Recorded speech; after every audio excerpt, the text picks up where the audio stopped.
প্রত্যেকটা মানুষের একটা নির্দিষ্ট সময় আছে, যখন তার সময় ফুরিয়ে যাবে আজরাইল 1 সেকেন্ড আগেও আসবে না, 1 সেকেন্ড পরেও আসবে না, তার কাছে এসে তার রূহটা আল্লাহর কাছে নিয়ে যাবে।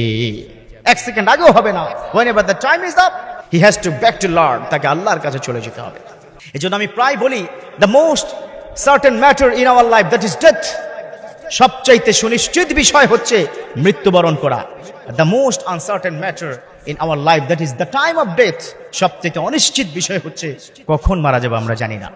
তবে স্বপ্ন 3 প্রকার। কয় প্রকার স্বপ্ন? 3 প্রকার। একটা হচ্ছে মিনাল্লাহ, from Almighty, আল্লাহর পক্ষ থেকে। আরেকটা হচ্ছে মিনাশ শাইতান, from devil, শয়তানের পক্ষ থেকে। আরেকটা হচ্ছে whose matter, whose activities you are doing in the daytime, that is reflected in night time। যেটা দিনের বেলা আপনি করছেন সেটা রাত্রিবেলা অনেক সময় রিফ্লেকশন হয়। কথা বুঝতে পেরেছেন? সবচেয়ে উত্তম স্বপ্ন তাহলে কোনটা বলুন? কোনটা? আল্লাহর পক্ষ থেকে যেটা দেখানো হয়। পৃথিবীর মধ্যে সবচাইতে ভালো স্বপ্নের তাবির জানতেন হযরত ইউসুফ আলাইহিস সালাম। তারপর বিশ্বনবীর যুগে সবচেয়ে ভালো তাবির পারতেন হযরত আবু বকর রাদিয়াল্লাহু তাআলা আনহু। বর্তমান সময় সবচেয়ে ভালো তাবির পারেন আল্লামা সিরহিন রাহমাহুল্লাহ। তিনি ইন্তেকাল করেছেন। তিনি তার কিতাবের মধ্যে 3টি স্বপ্নের কথা বলেছেন। যখন মানুষের মৃত্যুর সময় চলে আসবে 40 দিন পূর্বে এই 3টি স্বপ্ন দেখবে, বিভিন্নভাবে দেখবে। তবে হ্যাঁ, সকল স্বপ্ন যে কনফার্ম হবে বিষয়টা এমন নয়। 1 নম্বর হচ্ছে যখন আপনার দুনিয়ার ছেড়ে যাওয়ার সময় আসবে, তখন আপনার আপন আত্মীয় বাবা মা আপনাকে কবর থেকে ডাকবে, কাম টু মি, আসো আমার কাছে, আসো আমার কাছে। এরকম যখন তিনি ডাকবেন তখন বুঝতে হবে ইউর টাইম ইজ ওভার, আপনার সময় শেষ। তবে সব সময় যে হবে তা কিন্তু নয়।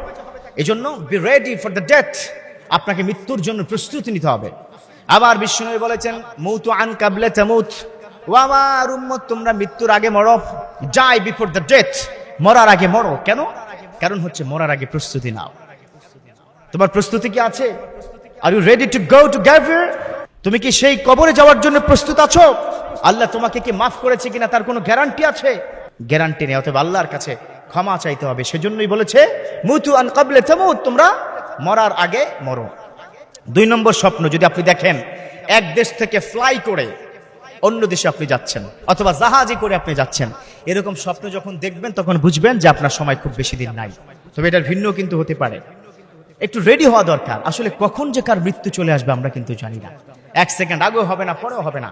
এবং সর্বশেষ একটা স্বপ্নের কথা আল্লামা সিরহিন রাহমাহুল্লাহ তিনি বলে দিয়েছেন, যদি এরকম স্বপ্ন দেখো তোমরা যে তোমার হাতে একটা পাখি ছিল, পাখিটা ছটপট করতে করতে উড়ে চলে গেছে, যদি এরকম হয় তখন বুঝবে তোমার মৃত্যুর ঘন্টা বেজে গেছে।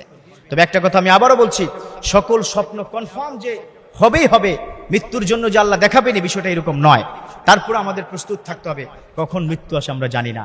আল্লাহ আমাদের মৃত্যুর জন্য প্রস্তুতি নেওয়ার সঠিকভাবে তৌফিক দান করুন। আমিন।